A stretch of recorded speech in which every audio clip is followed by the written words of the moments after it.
If one thinks about those individuals who've chosen to serve our country and protect all of us, who then come back and wish to re-enter the workforce, sometimes, strangely, people who are evaluating those individuals don't know what to make of the time they've had otherwise outside the workforce. In fact, what they've been involved in is the ultimate in team training and leadership development. They bring something very special back to the workforce, and they bring a set of experiences that usually no one else has had. We want the best people, and we don't leave anybody out, and in this case, it's a particular shame to leave out veterans. Rush University Medical Center is really the perfect place for veterans to come, both for healthcare and for job opportunities. With the military veterans, what we've learned is that they have a lot of experience, and they bring a depth and breadth of knowledge to Rush University Medical Center that you don't find in a lot of other populations or subpopulations. The veterans, if you think about it, already have instilled in their minds the things that you would find in a common military person. That would be character, integrity, honesty, loyalty. These things are very valuable, whether you're a veteran or not. These are things that employers look for. So when you enter the military, you go into basic training. That's where they strip your identification away from you and develop you into the type of person or soldier that you should be in the military. Everybody gets their hair shaved. We're all wearing the same thing. We're from all across the country, which they start to, in my mind, it wasn't called diversity then, but started to train you and so that you could adapt in a diverse world, because you had all kinds of people in the military. And at some moment in time, any one of those people may have to be the person protecting your back. So you learn teamwork. And after you're out of boot camp and you go to your first technical school, as soon as you graduate and get to your first base, typically you're gonna go through leadership training. So at 19 years old, you're going through leadership training. It's required.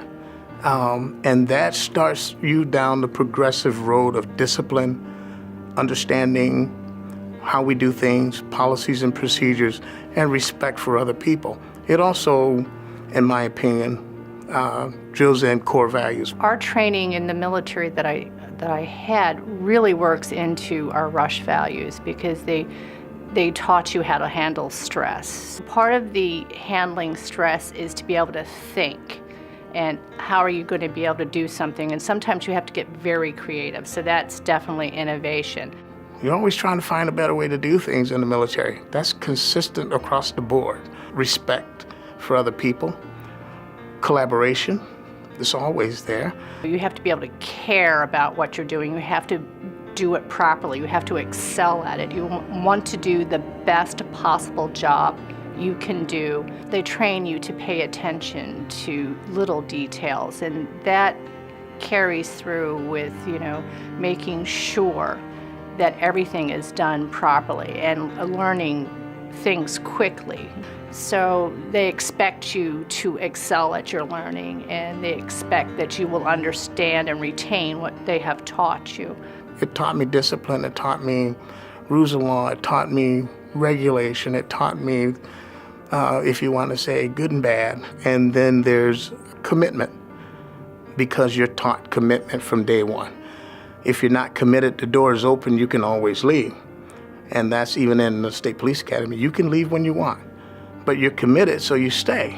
You tell us to do something, we're used to authority. We're going to do it. You don't need to babysit us, you don't need to handhold us, you just tell me what you need to be done, and not only will you get it, but you will get it done well, and you'll get more than you need, because I figure you're probably going to need this, this, and this as well. And I don't think people really look at that. They see, an airman first class who worked, as a mechanic on something. They think that's all you can do, but it's not. I mean, you have to be able to manage your time. You have to be able to produce some product at a specific time, at a specific requirement, and they just leave you to do it. So I've never quite understood why people don't want to hire military, other than they just think we're a group of one-dimensional people who can only, march in line and say, yes, sir, or no, ma'am, I've been a director permanently for 4 years now. I have hired 6 to 7 military people. I have one on active duty, just got called back right now. He's a captain in the Army Reserve. I think one of the things that as a manager, when you have a military person coming in, is to put the resume in a drawer. What you need to do is start to focus on the personality, the fit, and start asking questions. If you start asking questions about their life in the military, that leads you down a path toward asking the right questions to see if they're going to fit in your organization. And I believe that most hiring managers have not had that background. I come out of the Vietnam era, and the military people that returned from Vietnam were not well liked by the communities as the people coming back from military duty now, because the country has changed. And then now they understand that there's specific things in a different life in the military than there is out here. And, I've always been, let's hire more. Let's everybody here should be a veteran, which is not going to be the thing. But yeah, I know that Rush is starting to work more towards that. The recruiting process has changed here recently as far as trying to recruit military people. And I think that's great because I've been a benefactor of that. Most recently, one of my recruiters brought a person to me that was ex-Navy. Excellent person, hard worker, takes charge, takes ownership, and committed. And, that person needs very little leadership or management. One of the best things that I thought they started to do was the Road Home program and bringing in all sorts of veterans, having veterans run that, which is, just fantastic.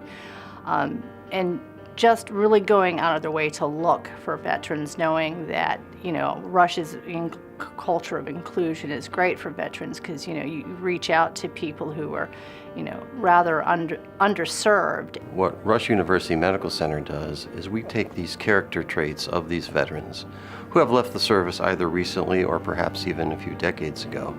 And what we do is we advance those types of skills that they have that might not be apparent in the civilian population. And we add a 13-week program in terms of which relies heavily on on-the-job training in various technologies that are state-of-the-art, both in the clinical side and non-clinical side. And working with some hardware and software vendors and some staffing firms, we have successfully built a program where military veterans are coming to us, and in 13 weeks with on-the-job training and our relationships within the community, they are finding entry-level and in some cases well-paying jobs within the IT community. Rush is ahead of the curve, I think, and we have more military people currently that I know personally since the time I started in November of 2000. Of course, you can't get around it when you are stressing and you're focusing on a diverse organization with a diversity program that's part of, that's on top of the list of things that we want to do. I started here in 2000, and at that time, Dr. Goodman had started what he called the Transformation Project. Not a committee, but a transformation project. And when I came in, I asked the questions about that. And one of the explanations was that the transformation project dealt with not only brick and mortar, but people, culture, and diversity. And military was involved in that. I have some of the best friends I ever made were in the military. There were all different races and religious groups and, cultural backgrounds.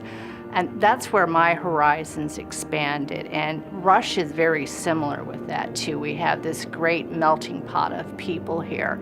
You become brothers and sisters because you're serving in this environment. And you just learn to get along with each other. And Rush is very similar in that way. We're this little microcosm in Chicago of all this vast, wonderful group of people. When any organization decides to go out and hire somebody different than them, whether it's disability, veterans, or any other population, You go into these things and you think, yeah, I'm really doing something nice or something good for a population in need, in this case, military veterans. What many people don't realize is that very quickly it turns back on you in a positive way. You understand a little bit more about the military culture, the military family that's behind it. And as you give into the program, you find that your employees slowly but surely get changed. They get changed because they build bonds and friendships with the military veterans. And this just creates for some fascinating teamwork and really solid execution of a lot of jobs that we have here at Rush. And I think this is well inbred in the diversity that we have here at Rush. And because of the power of diversity, your culture is going to change in a very positive way. Bringing military veterans into your organization helps strengthen your organization in so many ways.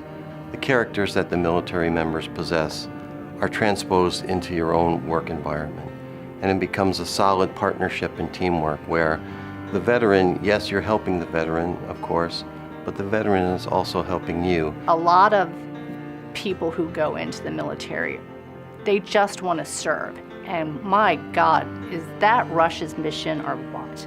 We want to serve. And so come to Rush, because Rush's mission is to serve.